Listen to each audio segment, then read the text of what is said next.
Oh, that's pretty. Okay. And Libby. Okay. Madison. Okay. With 2 D's. Oh, okay. How clever. And you are? Barry. With 2 R's, right?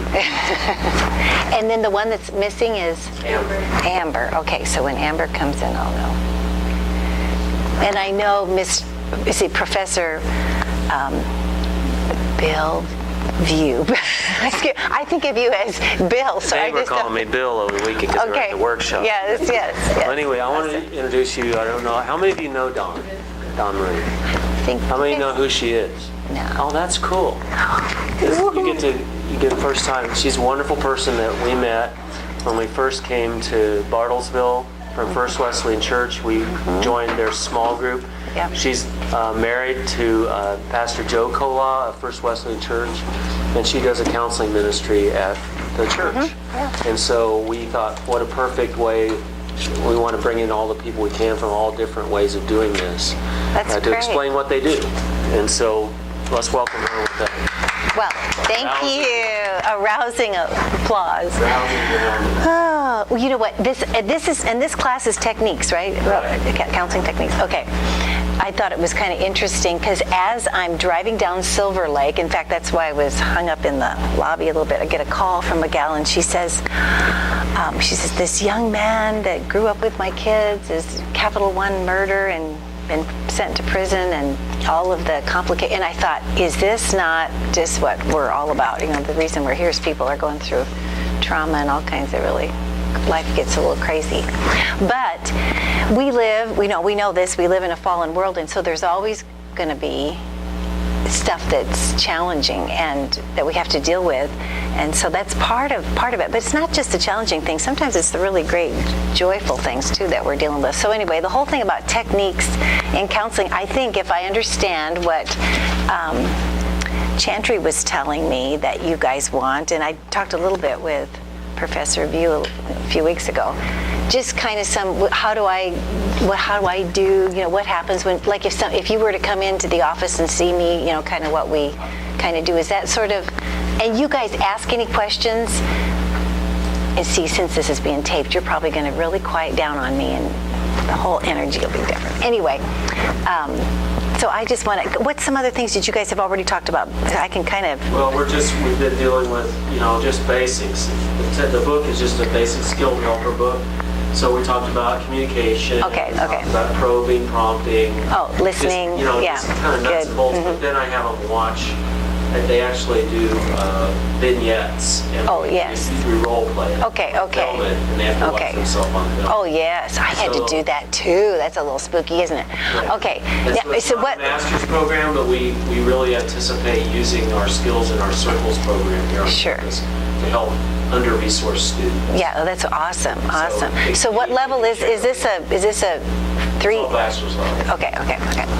Anyway, so when I was in graduate school, let me just give you just a little bit of history, and that would kind of help you.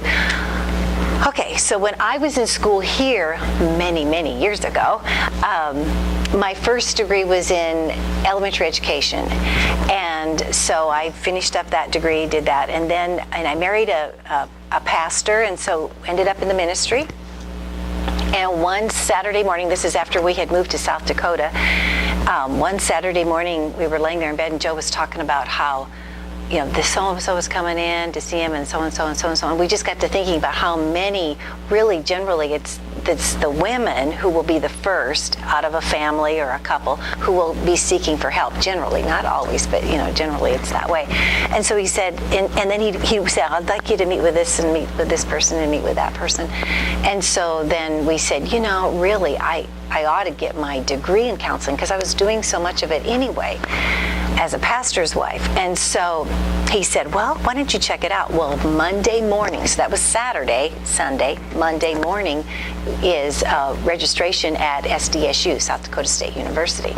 So I just thought, well, I'll go over there, and I walked into the great big huge gymnasium where they had all of this, how you're signing up and registering for classes, and kind of just stood in a long line, and got up there and they said, well, you need to go over to the graduate office. So I get over there, and that was back before we had all the wonderful, techniques that we have now to get information through. But anyway, they needed to have a transcript. Well, I didn't have a transcript with me, so they called.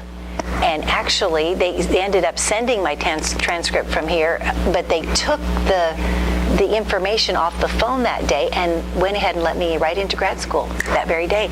So by the time I went home, I was not only in graduate school, I was signed up for classes. I mean, it was like a rat. I just thought I was going to kind of get some information. They took me in, boom, right away. So it was a huge adjustment to our whole lives. And I had 2 tiny little boys that I was raising, and 20-something piano students, and overseeing 11 women's Bible studies. And I had all of this stuff going on. So it was like, now adding graduate school to my life was just, so it was. And so anyway, I got into the program, and it ended up that my advisor was also the president of Alka, the American Mental Health and Counselors Association. So he was, like every few weeks, he was flying out to Washington, D.C., and he was overseeing all of the whole program for that whole particular organization, which was just phenomenal.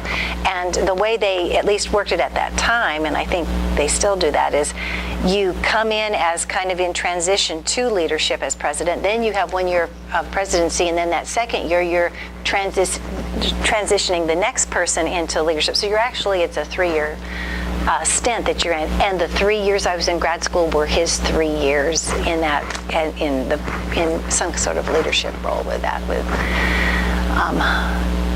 So it was fascinating. So all of the current cutting research stuff that was going on, and counseling and all that stuff, and kind of the techniques and some of the things that were happening and research was going on, he was sharing that stuff with us all the time. The other interesting thing is he had been a Baptist minister years before, and so he really understood this whole thing about how I wanted to do the counseling so that it would benefit also ministry. And so it just worked out really well, and it was just a God thing, because if I'd have been off a semester or so, I would have been just out of sync with some of even his schedule. So I was just very, very grateful for that.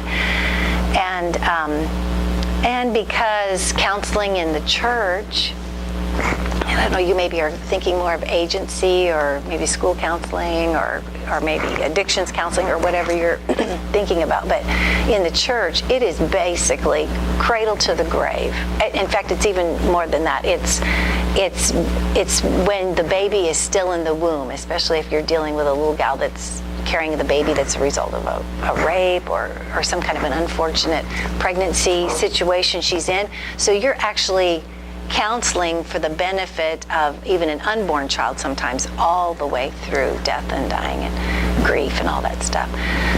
So when they put together my program, it was a little bit challenging, because I wasn't going to just fit into the nice little slots that they had already pre-prepared. So it was, I really needed a broad scope. So I ended up going to school, probably an extra 10, 12 hours to cover a lifespan counseling degree. So that was just fabulous. So it's in counseling and human resource development with a lifespan emphasis. And what I kind of like about that is that, whatever you share with people, and some of the stuff I'm going to share with you today, you'll see that too, that whatever I talk to people about and whatever we're covering, my goal is this is going to benefit them for the long haul, so that even when they're, old, like my age, I'm a grandma, if they're as old as I am or older, or even clear to their final days, that they will still be grateful for the choices they made when they sat in my office. And that's a huge, huge thing. And so for me, counseling it's a very important thing. It's just like the choices that we're going to help them make, and the consequences of those choices. We want them to be beneficial for the long haul of their life, that it'll be rewarding across the whole lifespan, and even multi-generationally, so that we're thinking about that who you are and what you're doing and what you represent is not just you, but you're impacting that domino effect of many other people in your immediate circle, but even for generations to come. So the whole goal is kind of setting people up so that they're making choices they're going to feel really good about eternally, not just here, you know. So anyway, that gives you kind of a feel for my background, whatever. Anybody have any questions or any thoughts about that, or? So you tell us what your counseling and resource development with Counseling and human resource development with an emphasis in lifespan counseling, which was, so that wasn't just age specific or like some sort of an issue specific thing, but it was. So I got to do some really neat things like, play therapy with children. That was a fun thing. And if you've studied much in play therapy, I even was able to connect with Vi Brody. She was like the mastermind of counseling with children who were in difficult situations, and she lived on Treasure Island off the coast of Florida and all this amazing stuff.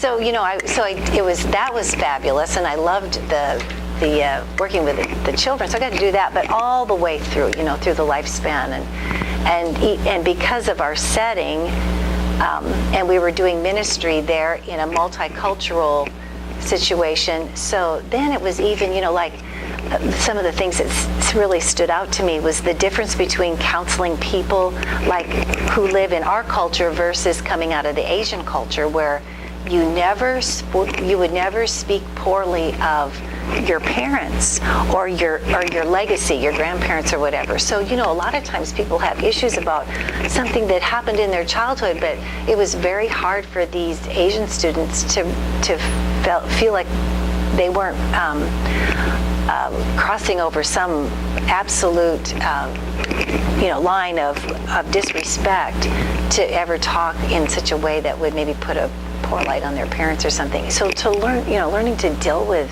that particular cultural thing was kind of an interesting thing.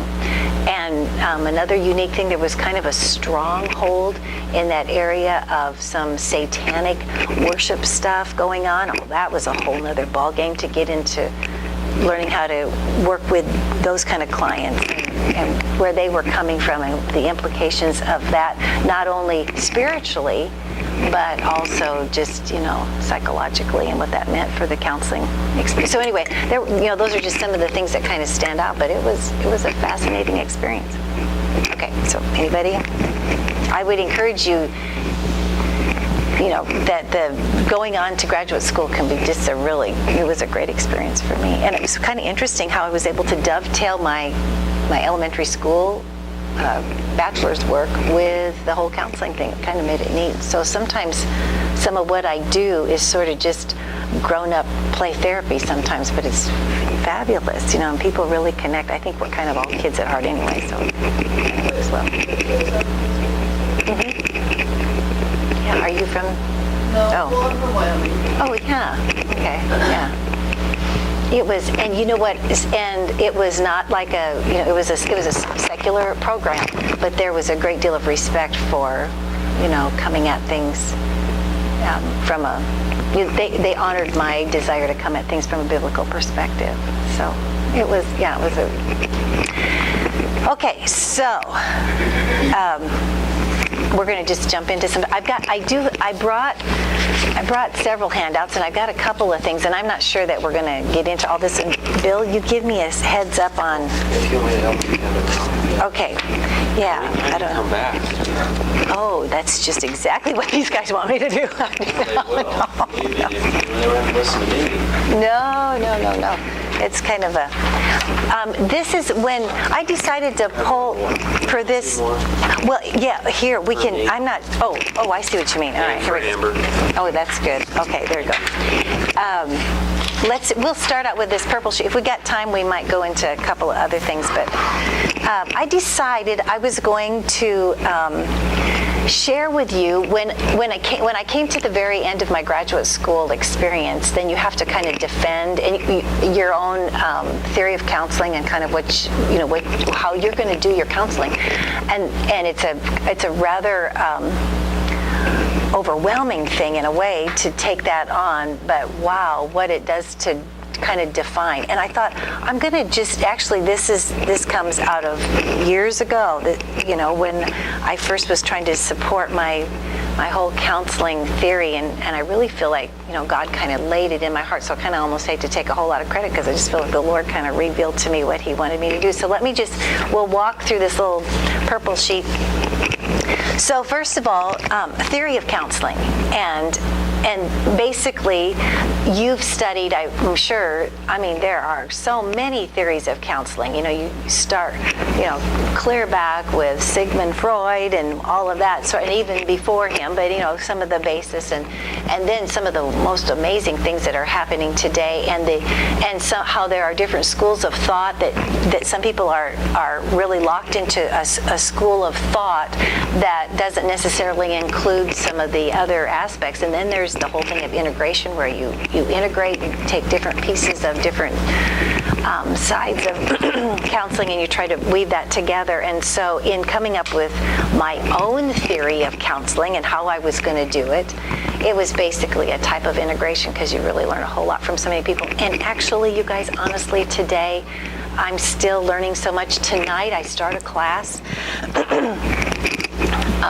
about it's going to be about dreaming, but it's not like the dreams you have when you go to sleep and you have a dream, but it's about having a goal and a vision and a dream for your life. And where are you getting that? It's coming out of some of the life coaching stuff, because and I've also been certified as a life coach, and so it's coming out of some of that, and I can get you information on that too. And basically, their bottom premise is that in this world, you're going to meet people, and immediately they will either be a dreamer or a doubter.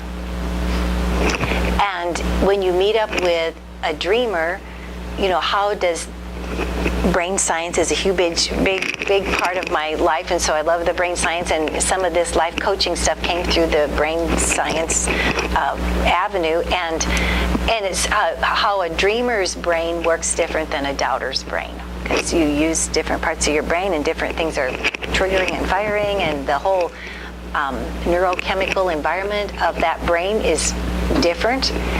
And so, like, if you're going to hire somebody someday, do you want a person who's a doubter or a dreamer?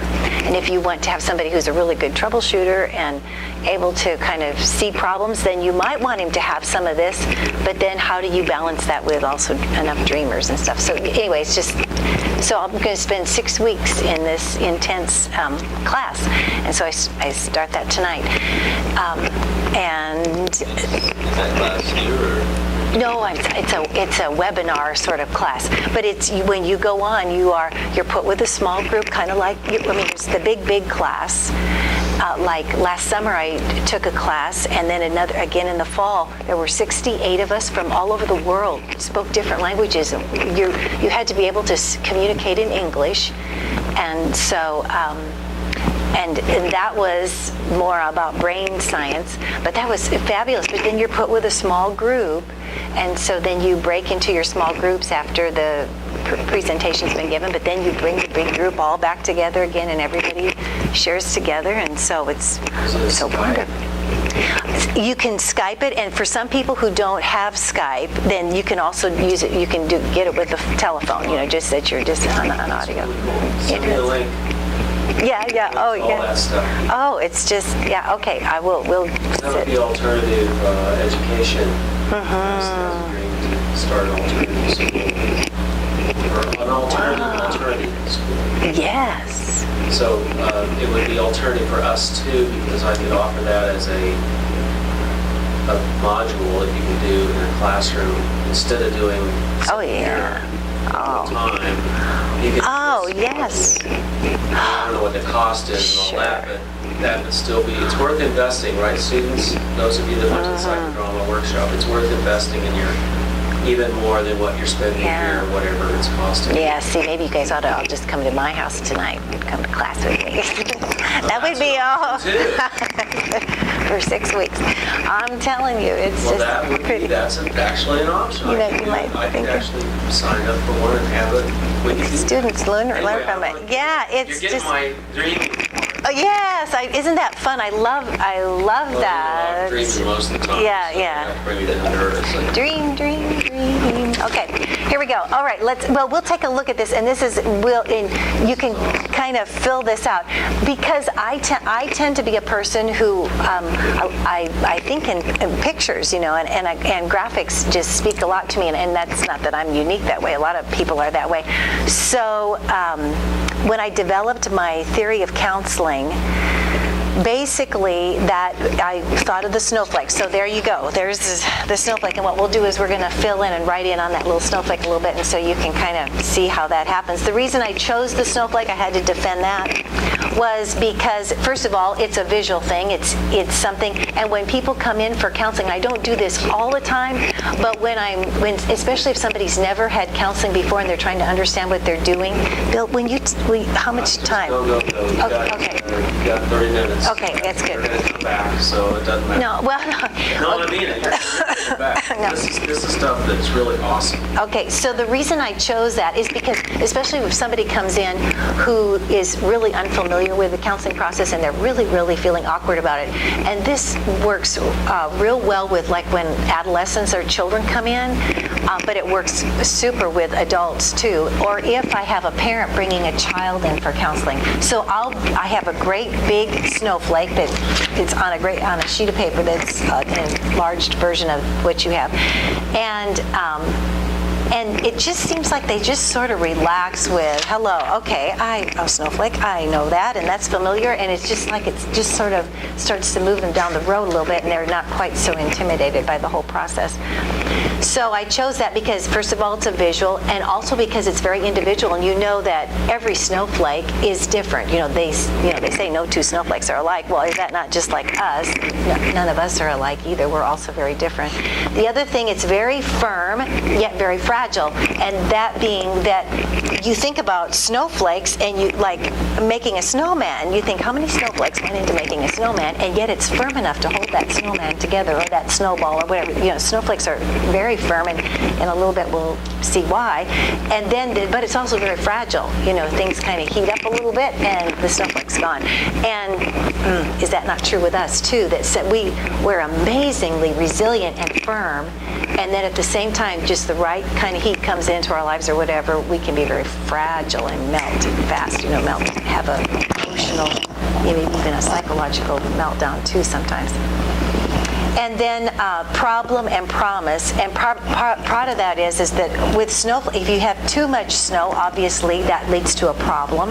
But also snow it speaks to us of promise, and that means that that, like for instance, we've been praying for moisture in our area because it's so dry, the drought, and so it's like also so with it, it's this whole thing about it can be a problem, but it can also hold promise. And is that not so true about all of the issues that we're dealing with? If people only see their lives as a problem, like life has just been a snowballing in on them and they can't cope with what's going on, all they'll see is the problem. And our goal as a good counselor is that we move them over to discover where's the promise. This is a great door of opportunity for you, and we're going to find the hidden promise that's in the situation you're in. So anyway, so that kind of explains that first part. Any questions about that? That just kind of gets us rolling. Okay, we're all good to go. Nods, I know. Okay. And then two, the star. Now the interesting thing, and part of the reason that a snowflake is so firm is because it's actually made up of two triangles.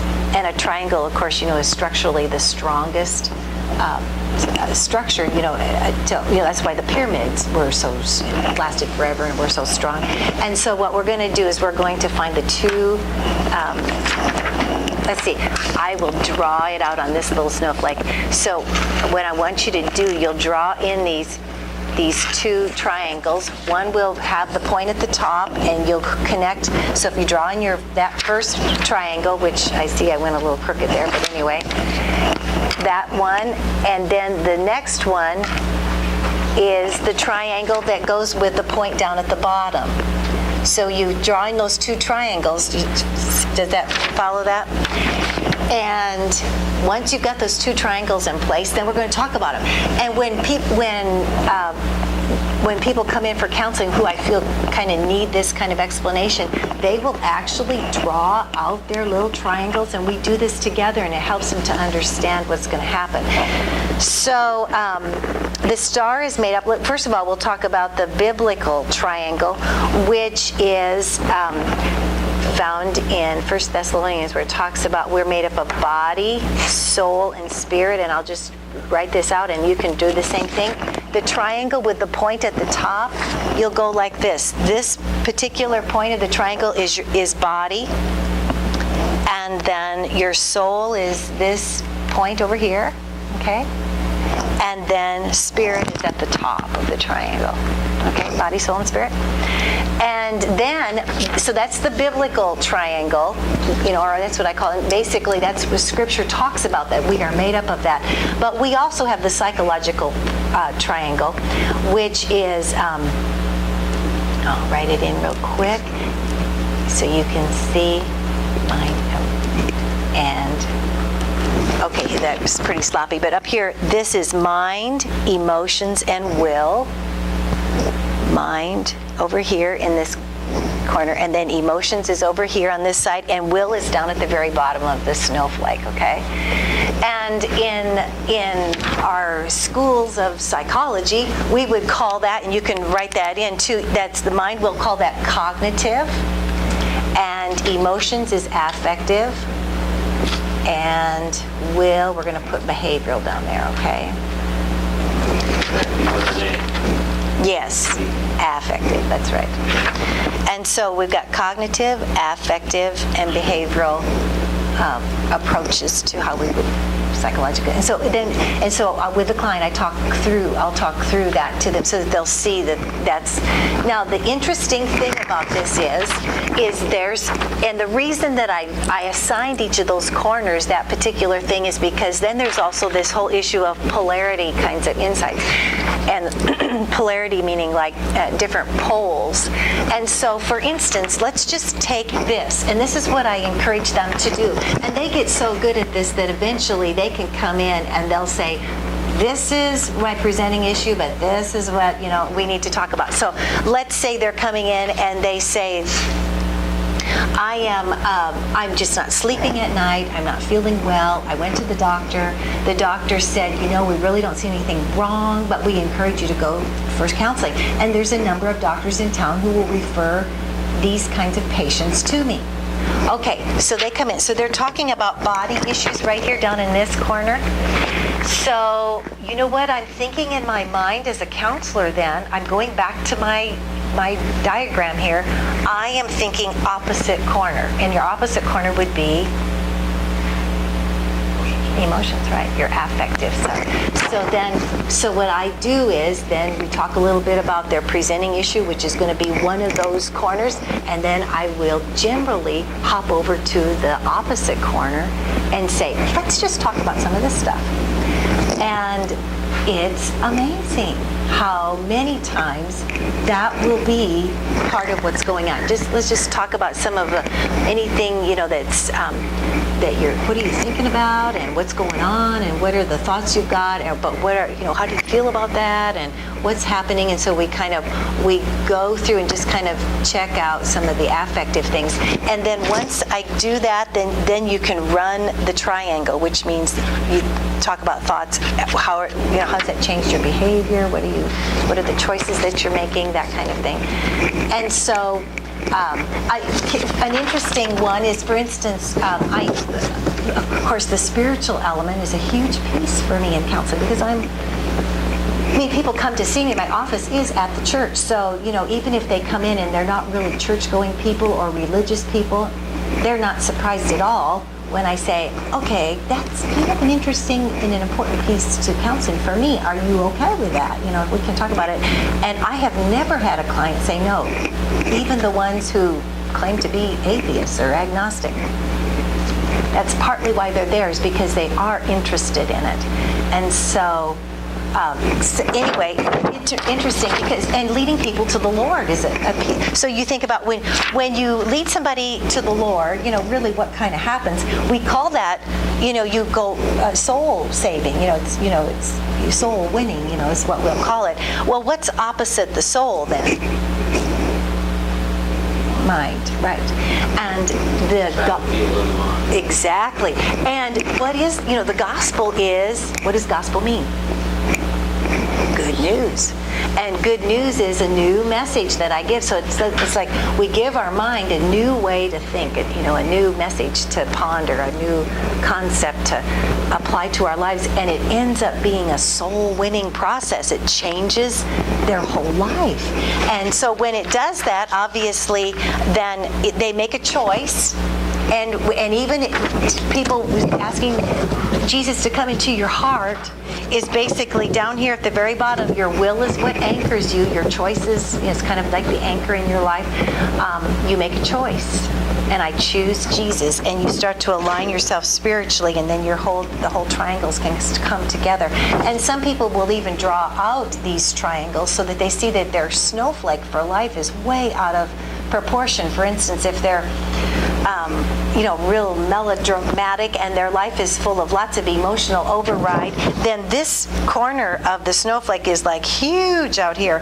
And maybe the cognitive part, they're not thinking through things rationally at all. They don't have much. And so this part of their little snowflake, or that corner of that triangle, is just very, very small. And to learn to bring balance to all of that. So we talk about, so that just becomes such a great, simple tool, and they float with that easily because it's not real complicated. Now, any questions that you have about that before I move on to the next little thing? Any thoughts about that?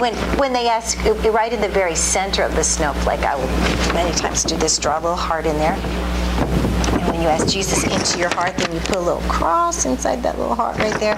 And so that their snowflake now becomes the place where Jesus lives and reigns and rules, and now he has access, they have access to him to help them bring balance to their lives and try to get that. Anyway, and there's lots of other little techniques and things we can do to, like the wheel of life and the spokes, and then so that kind of just overlays on top of that how they learn to get their wheel of life rolling along, so that, we all have out of balance places, and they learn how to do that. And the spokes are kind of numbered so that they can measure, I think emotionally I'm way out here on a 10, but my ability to really think things through is like maybe at a 1.5 or something. And so, so sometimes I'll overlay another concept on top of this that just kind of helps to. Any thoughts, questions? Bill, anything you think? I love it. I'm thinking of the psychodrome group using this as the floor plan and having them stand in each of those corners. Oh, that's clever. Talk about or That'd be pick good. props to represent those. That's what we just did, basically using a slightly different model, but it's the same thing. Kind of thing, yeah. Oh. And how powerful it is to even watch somebody else do it. Yes. It's all your truths. It's a whole therapeutic experience. So I want to talk more with you about that. Yeah. Okay. Awesome. Okay. Go on. Yeah. Okay. Great. Well. If they have questions, you have questions? Yeah. If you have any thoughts at all. I just found it interesting how you like incorporate. Yeah.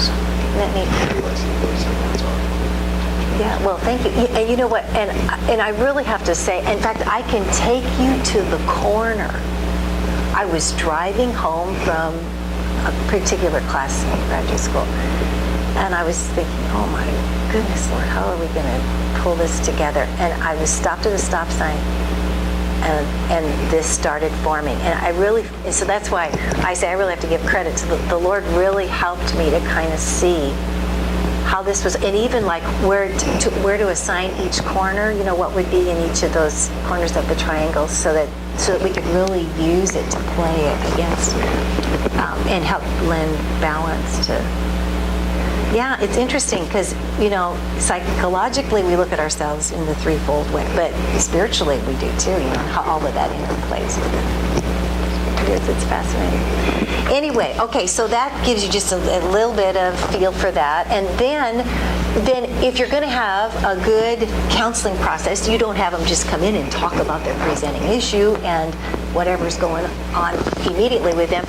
Our goal is change. We are change agents, and we teach them to be the most productive change agent in their lives, that they take responsibility for that, and that they know how to make change happen in such a way that the consequences of that change results in more productive changes in their lives that they can embrace and move with.